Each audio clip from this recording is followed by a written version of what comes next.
Hello people, this is Payal Verma and in this chapter we are going to learn about security in the contemporary world.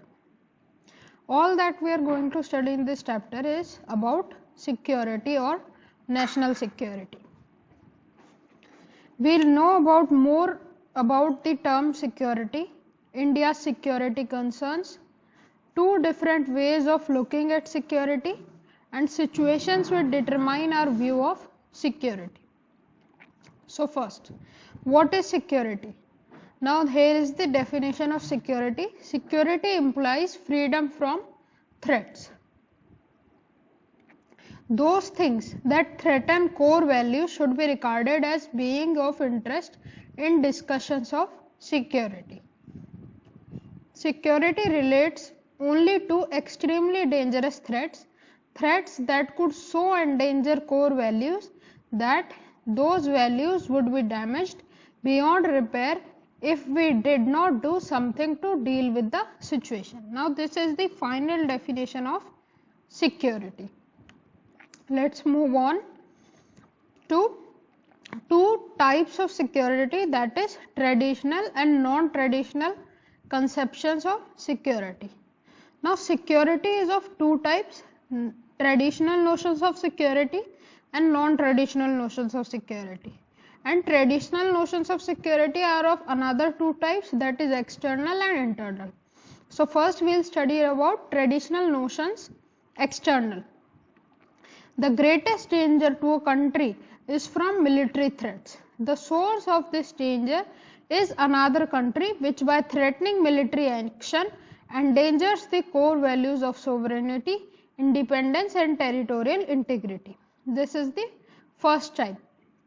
Military action also endangers the lives of ordinary citizens. Now in response to the threat of war, government has three basic choices. Number 1, to surrender, number 2, to prevent and number 3, to defend. Therefore, security policy is concerned with preventing war, which is called deterrence.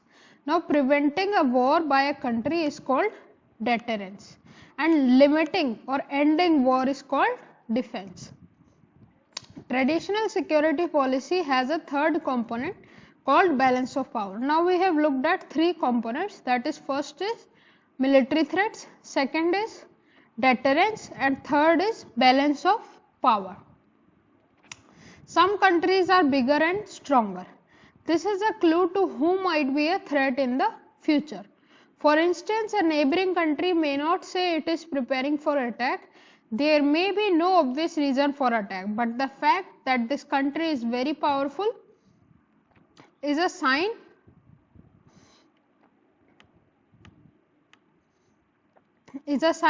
that at some point in future it may choose to be aggressive. Governments are therefore very sensitive to the balance of power between their country and other countries.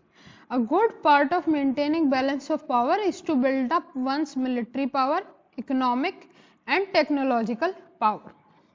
The fourth component of traditional security is alliance building. Now the countries form alliances to increase their effective power relative to another country or alliances. Alliances are based on national interest and can change when national interest changes.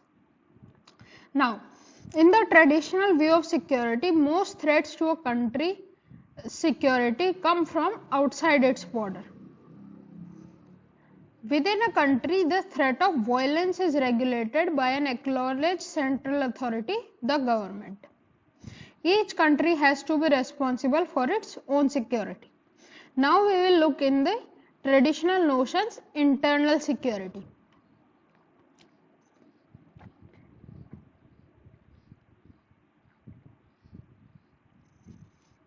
We will look at internal security closely. What were the external threats facing these countries? Now we are going to talk about the Cold War era.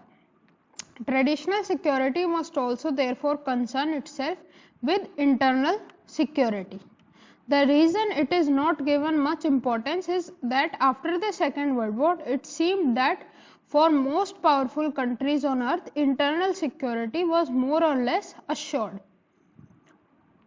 While internal security was certainly a part of the concerns of governments historically, after the Second World War, there was a context and situation in which internal security did not seem to matter as much as it had in the past. Now, the importance of internal security decreased after the Second World War. After 1945, the US and Soviet Union appeared to be united and could expect peace within their borders. Most of the European countries, particularly the powerful Western European countries, faced no serious threats from groups and communities living within these borders. So, they had no internal security issues. Therefore, these countries focused primarily on threats outside of the borders. Now, what were the external threats they were facing? We draw attention to context and situations. We know that that period after the Second World War was called Cold War, in which US-led Western Alliance faced Soviet-led Communist Alliance. The two alliances feared a military attack from each other. Some European powers, in addition, continued to worry about violence in their colonies from colonized people who wanted independence, such as we have only to remember the French fighting in Vietnam in 1950s or the British fighting in Kenya in 1950s and earlier 1960s. As the colonies became free from the late 1940s onwards, their security concerns were often similar to that of the European powers. Now, these were some of the concerns of European powers for internal security. They therefore had to worry about the Cold War becoming a hot war and dragging them into hostilities against neighbors who might have joined the other side in the Cold War. Just as the European colonial powers feared violence in the colonies, some colonial people feared that after independence that they might be attacked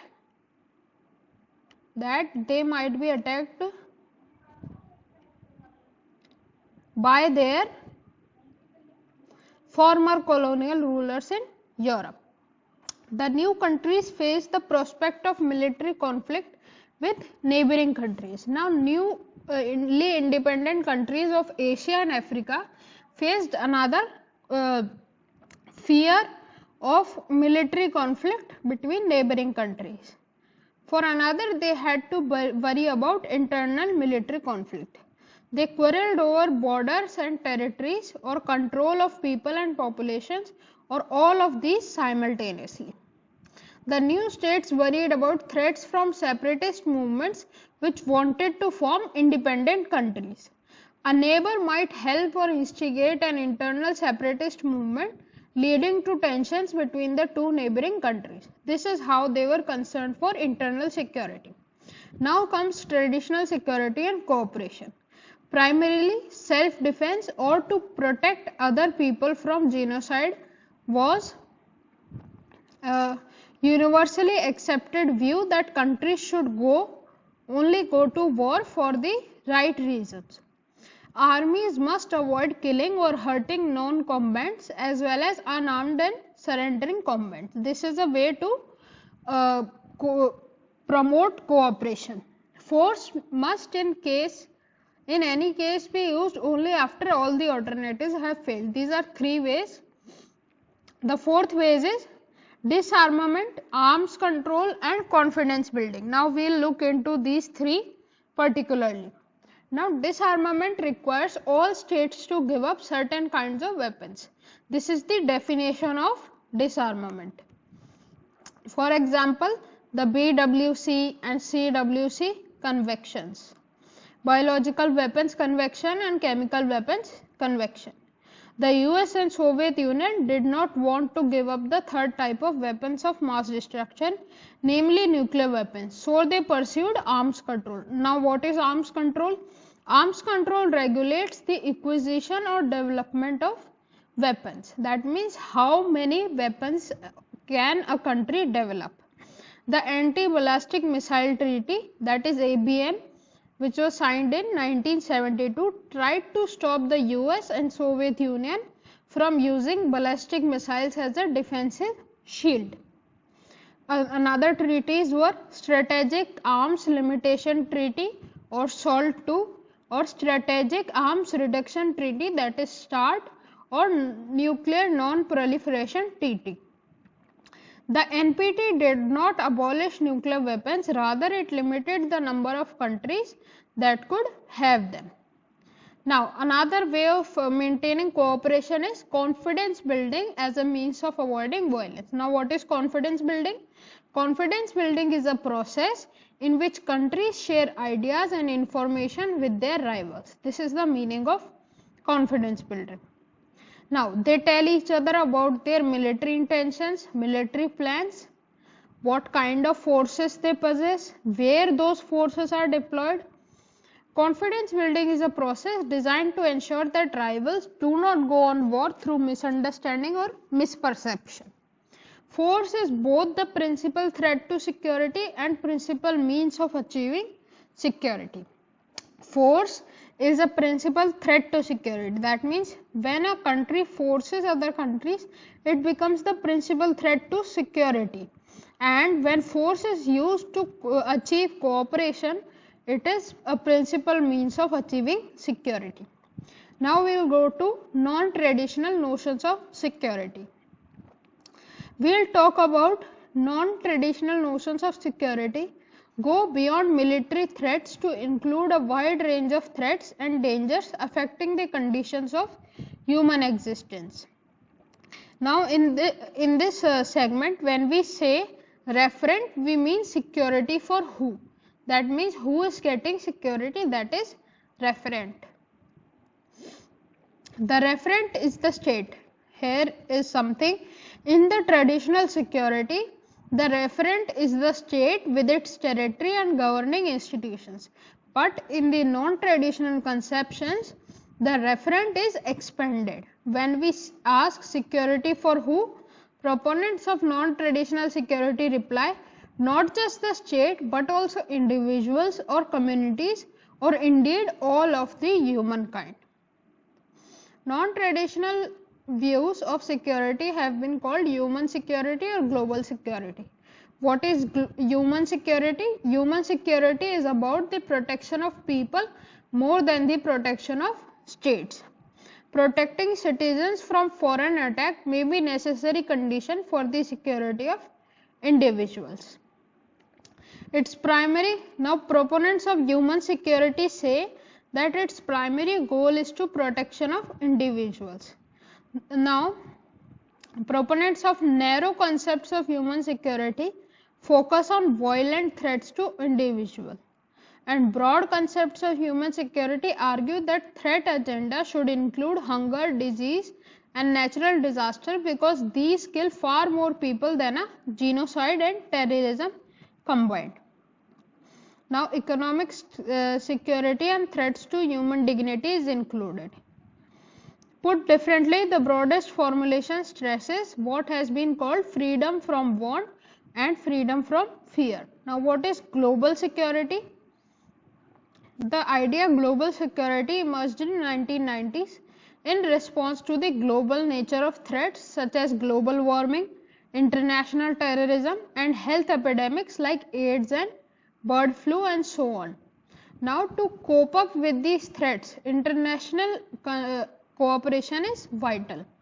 Now, what are the new sources of threat? We'll look into this closely. New sources of threat has some points. Now, the first point is terrorism. Terrorism refers to political violence that targets civilians deliberately and indiscriminately. Terrorist groups seek to change a political context or condition that they do not like by force or threat of force.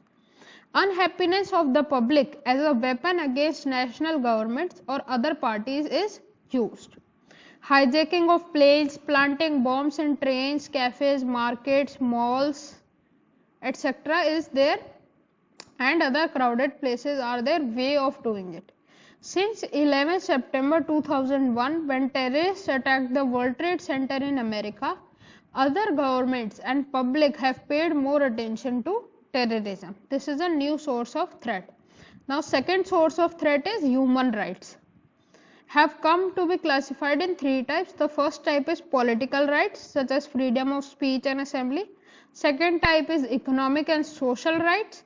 And the third type is rights of colonized people or ethnic and indigenous minorities. Whether or not the UN should intervene to stop human rights abuses. Now, what is global poverty? Global poverty is another source of insecurity. World population now at 650 crore will reach 700 to 800 crore within 25 years and may eventually level out at 900 to 1000 crore. Now, what is the relation of population with poverty? The more is the population growth of a country, the more is the poverty. Now, the world's half population growth occurs in just 6 countries, that is India, China, Pakistan, Nigeria, Bangladesh and Indonesia. High per capita income and low population growth make rich states or rich social groups get richer, and low incomes and high population growth reinforce each other to make poor states and poor groups get poorer. This is the relation of population growth, per capita income and poverty. Now, the sub-Saharan Africa, which is the poorest region of the world because of high population and low per capita income.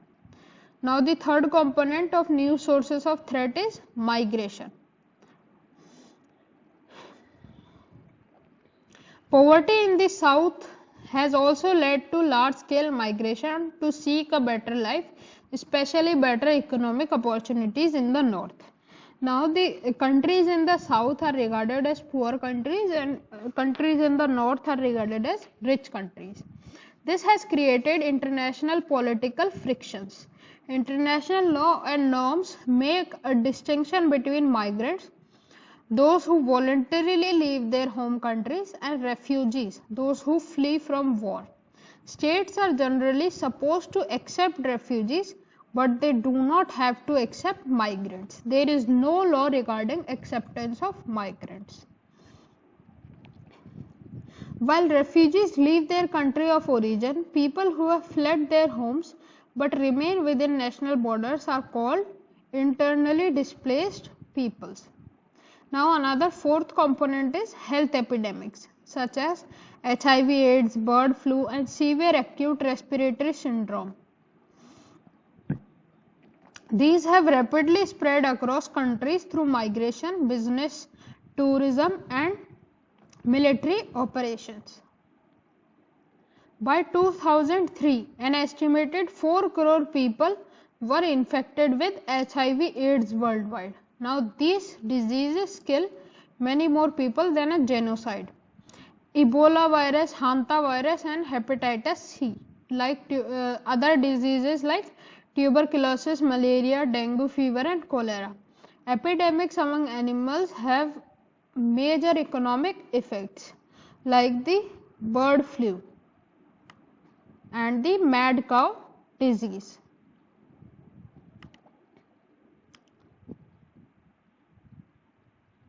Expansion of the concept of security does not mean that we can include any kind of disease or distress.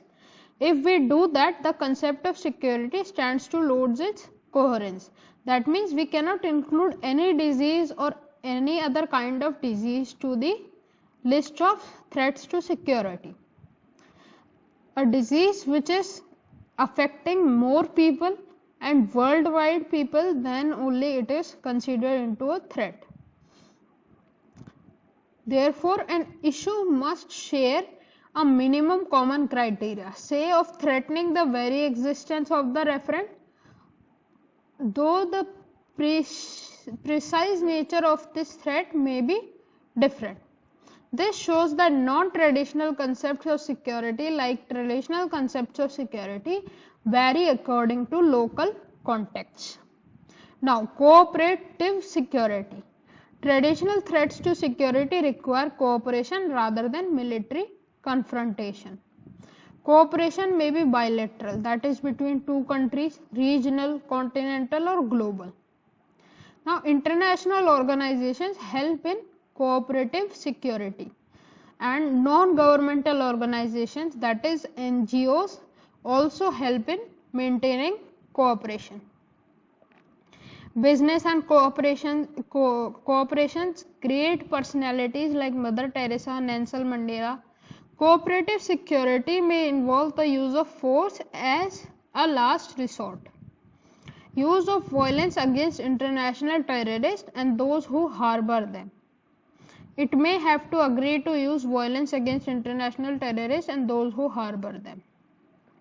Now, what is India's security strategy?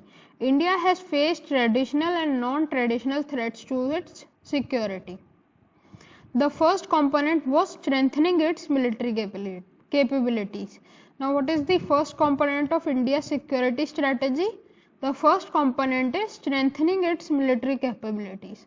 Because India has been involved in conflicts with its neighbors, Pakistan in 1947-48, 1965, 1971, 1999 and China in 1962. We are all very familiar with these attacks and wars. The second component of India's security strategy has been to strengthen international norms and international institutions to protect its security interests. Now, the third component is meeting security challenges within the country. India has tried to preserve national unity by adopting a democratic political system.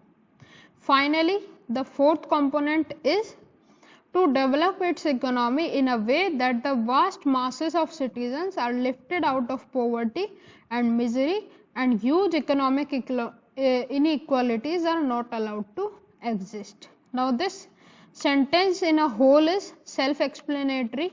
You can read the whole paragraph. Here is the end of the chapter. Let's meet in the next chapter. Till then, like, comment and subscribe to this channel. Till then, see ya. Bye bye.